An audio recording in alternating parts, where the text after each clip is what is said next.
All right, hello there, welcome back to another wee bit different video. Today's video, I'm super excited because it is going to be the first edition for NFL, that is, of NFL Weekly. So for those of you who are new to this, never been around of any of my weekly edition videos, aka NBA Weekly. First half of the video, we just talk about the state of the NFL, couple of headlines maybe for teams or just, some quick stuff, run through it. Second half of the video, deep dive analysis into 3 different teams, and that deep dive analysis will have edits, so it's not super bland. First half of the video, honestly, I shouldn't call it the first half because it's kind of just really quick, but a lot of stuff to talk about in this video nonetheless. So let's do a quick recap of records, and then go straight into the second part. So Jets, Dolphins are ahead in the division now for the AFC East. Jets beating the Bills, of course. Dolphins beating the Chargers. Patriots losing to the Eagles. So obviously a big headline for this one, is Aaron Rodgers being out for the season, torn Achilles. I already did a video on that, but huge headline. Dolphins, Tua, Tyreek combo looking phenomenal. Spoiler, we're going to get to that in the second half of the video. We have to talk about that and do an analysis on that. In terms of the Raiders, Devontae Adams is a beast, but he was having issues early on with Patrick Surtain. Jacoby Myers, prior to the concussion, looked really good as well. Browns, Ravens, Steelers, Bengals. The Browns and the Ravens with the wins. And the reason why I'm laughing is because the Bengals really scored 3 points. First game of the season. Don't need to panic. Last season, I think they started out 0-2, or they were 2-2 at some point. So, Bengals fans, don't panic at all yet. I understand it's frustrating losing to a division rival. A lot of time left in the season. You want to be playing like that again, and more often than not, you'll be playing in those conditions. Steelers looked awful. Jesus, just awful. I mean, granted, the Niners just looked that good, right? The Niners just looked that fucking good. Brandon Ayuk becoming second coming of Jesus Christ for a second there. Amazing plays. Brock Purdy looking solid. McCaffrey with 67-yard touchdown run that looked phenomenal. And again, Brandon Ayuk looking like the second coming of Jesus Christ with the block leading the way. I was just like, dude, this is crazy. Ravens did not look great. They were against the Texans and it looked just not good, but Zay Flowers looked phenomenal. Jaguars, Titans, Texans.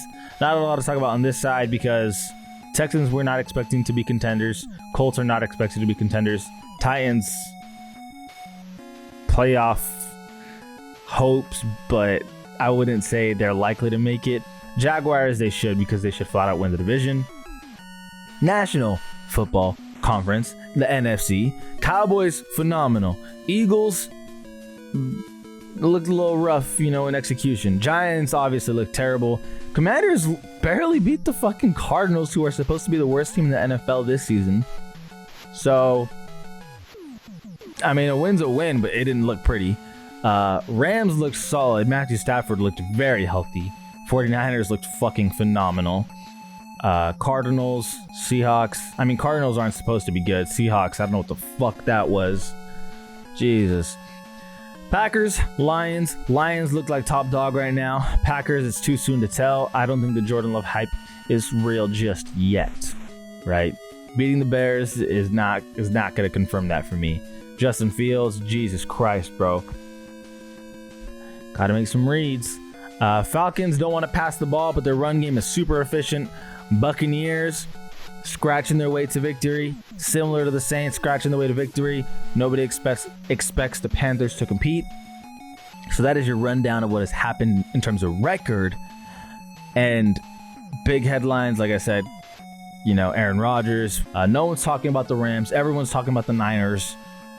Everyone's talking about the Lions. People are talking about Jordan Love. There's so much. But again, let's get into that second portion of the video, my favorite part of the video.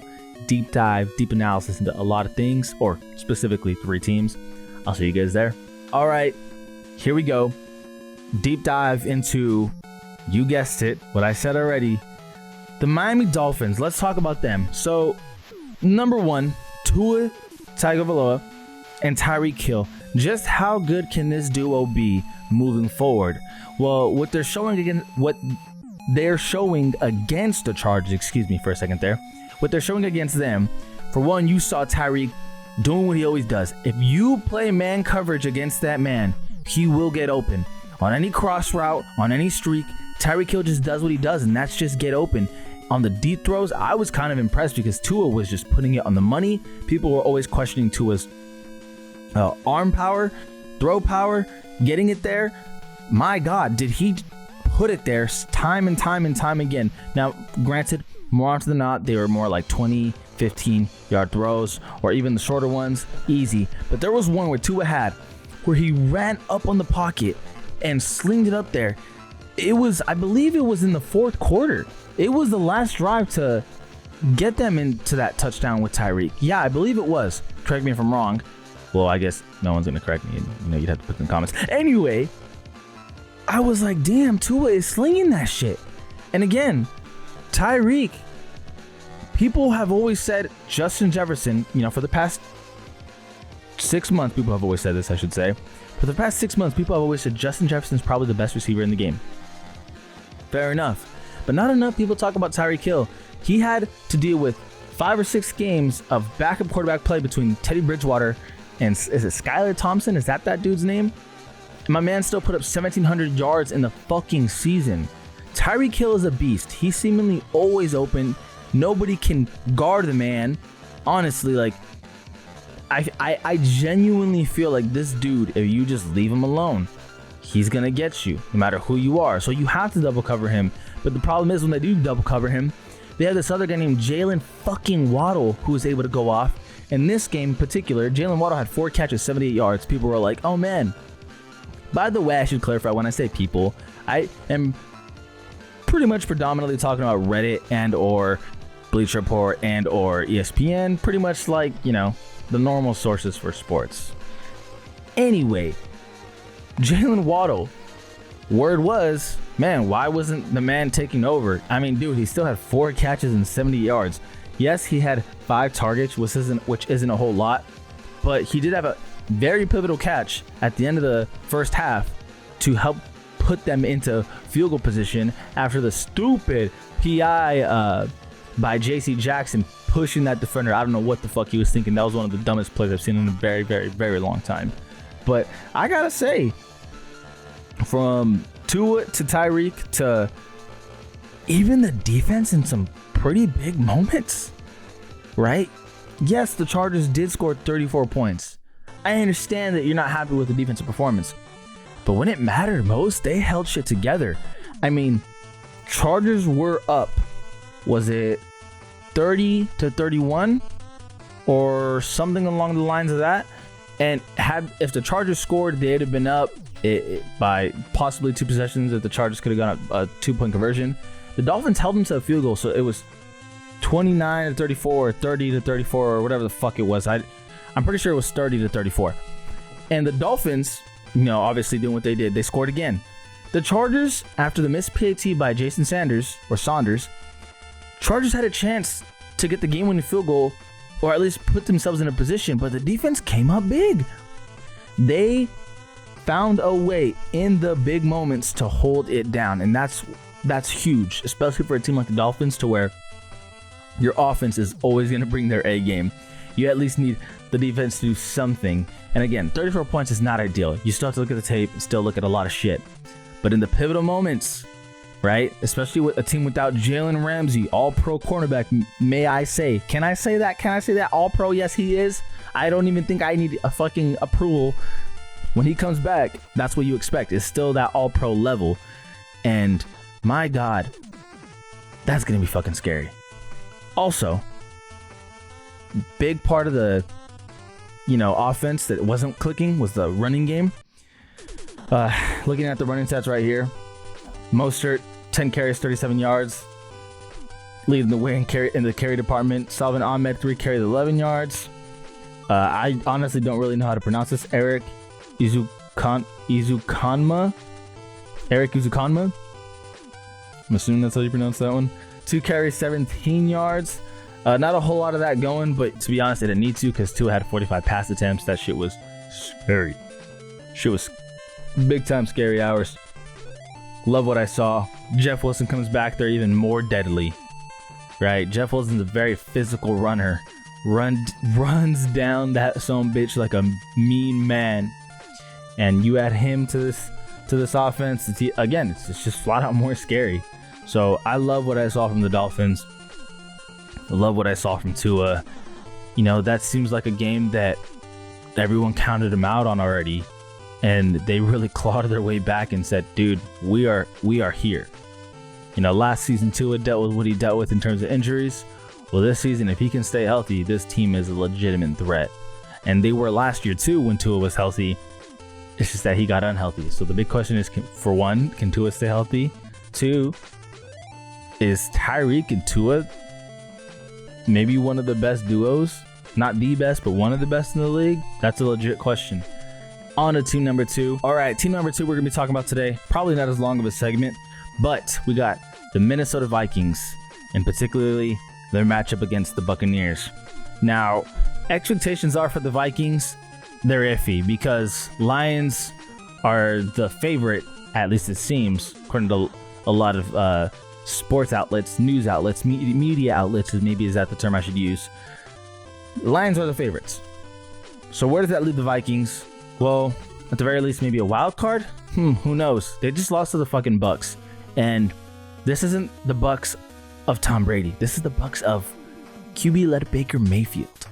If on the offense, it seems like the if it seems like the Bucs aren't doing too much, how the hell do they win this game? Well, it's a tale as old as time, and that is battle of the turnovers. Kirk Cousins decided to be very careless with the ball in his hands today and just didn't want to hold on to that shit for dear life. And I gotta say, goddamn, what was it? 2 fumbles and an interception, I believe. Let me confirm before I sound really dumb. Okay, interception, yep, and 2 fumbles. My guy had 44 pass attempts, and there was only 11 carries by Alexander Madison. Ty Chandler, backup running back, had 3 carries, so that's 14 run plays at the very least. Had a design run play for Jordan Addison, 15 run plays, and then Kirk Cousins had 3 carries, but that shit is not designed. So they had 15 design run plays, 15, and 44 design pass plays. There's a huge discrepancy. huge issue there, right? You got to get the run game going. I mean, fuck, that's really, really bad. But I can't say I necessarily blame them because, I mean, they were moving the ball, right? They just got themselves into situations because of turnovers. And Justin Jefferson, goddamn, dude, that dude is just not slowing down. 9 catches, 150 yards. You look at the route running on this guy, it's fucking unreal. And he's got speed to back it up. Swagger at that. Not that it's relevant, but goddamn, as a fan, it's pretty cool. Justin Jefferson is just that fucking guy. It amazes me because as an opposing defense, you know that if you take him out of the game, you're really hurting the Vikings as a whole in their offense. And, you know, to Jordan Addison's credit, he had a 39-yard touchdown catch. So he had 4 catches, 61 yards, and a touchdown. They just can't be in close games with teams like the Buccaneers. Like, even if the Buccaneers end the season 8-9, because there's 17 games now. If they want to compete, because last season they were 12-4, but they had too many close games. Just way too many close games. Sometimes you just gotta fucking not necessarily pull a Dallas Cowboys and beat a team 40-0, but just beat a team convincingly, man. Stop with the fucking 1-score games. And again, the reason why that's important is you look at last year, 12-4, you're thinking, oh, this team's really fucking good. No, they just are getting sometimes a little lucky, and they're barely getting out. Third and final team. I don't know if you guys know this. You're about to know this. I know this.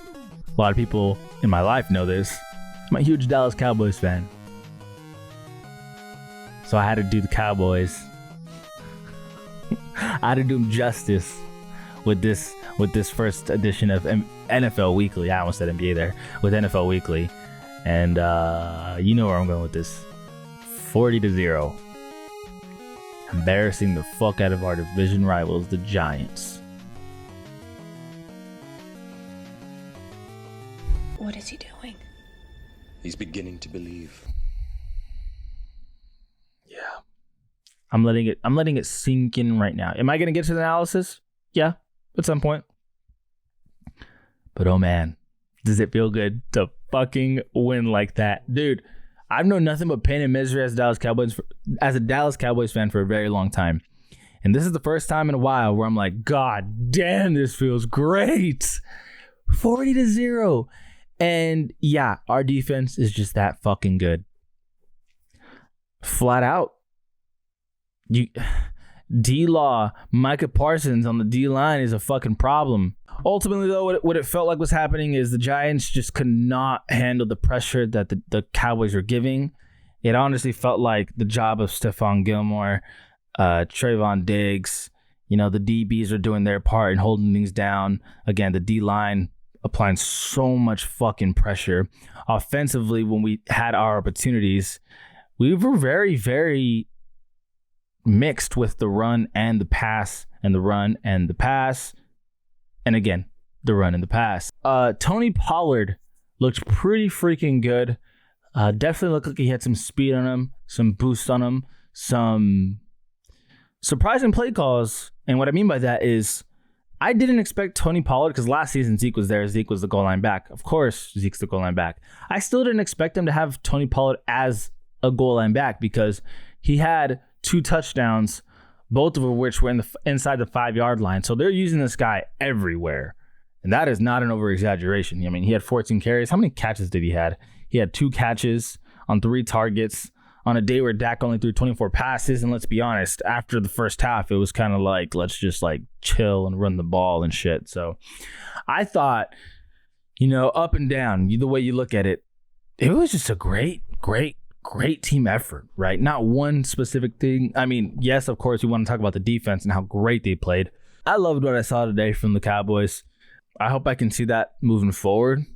I hope this isn't a 1-week kind of happiness kind of thing. I hope this is like a 1-week introduction leading to several weeks of pure ecstasy. I mean, that's unrealistic, but still, it'd be fucking cool. But anyway, not a whole lot of analysis needs to be said of the Cowboys. I just had to slide them into the last spot because I'm a Cowboy fan and I wanted to talk even a little bit about it because fuck yes. Anyway, I appreciate you guys for tuning in to the first edition of NFL Weekly. It is going to be a long season. Not really. It's going to go by quick. But I'm super stoked. And the first week was full of amazing, amazing, amazing stuff. Lots of crazy plays. And hopefully we'll be able to do more analysis in the future with more first half talks about playoff seeding potentials, or potential playoff seedings is what I should say. But anyway, I appreciate you guys a lot for watching. As always, this is All We've Been Different. All We've Been Different. And we out.